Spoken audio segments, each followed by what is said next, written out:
Hi friends, నేను మీ సత్యాన్ని. ఈరోజు ఇది ఎలంపొండి అండి.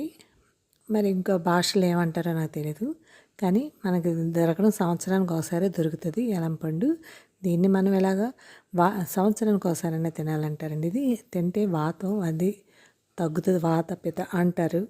వాతం ఉన్న కఫం, పైత్యం ఉన్న కఫాలున్నా ఇవన్నీ పోతాయని అంటారు. అందుకే తినాలంటారు. ఒకసారైనా చేసి పిల్లలకి కూడా చేసి పెట్టండి.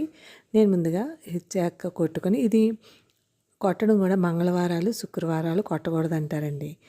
అది ముందు బుధవారం అన్నా ఆదివారం అన్నా బుధవారాలు చూసుకొని కొట్టుకోండి. శనివారం బుధవారం కొట్టుకోవచ్చు.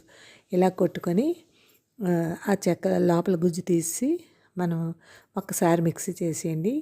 అంటే బాగా మెత్తగా ముగ్గిపోయింది అయితే మిక్సీ చేయక్కర్లేదు. కొంతమంది మిక్సీ చేస్తే తింటారు, లేకపోతే మామూలు పిక్కలు నచ్చవు కొంతమందికి, అందుకని వాళ్ళకి మిక్సీ చేసుకోండి. అలాగే మనం ఎంత ఒక కప్పుతో ముద్ద అయితే అదే కప్పు నిండుగా బెల్లం వేసుకోండి. కొంతమంది ఇందులోనే కారం కూడా వేసుకుంటారండి. చిన్న కారం ఉప్పు వేసుకుంటారు.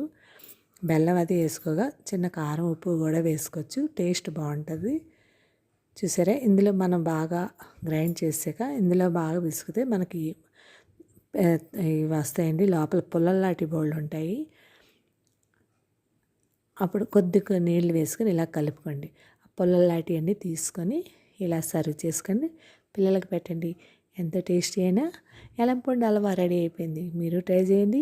Thank you. సబ్స్క్రైబ్ చేయండి, లైక్ కొట్టండి, కామెంట్ పెట్టండి. బాయ్. Thank you.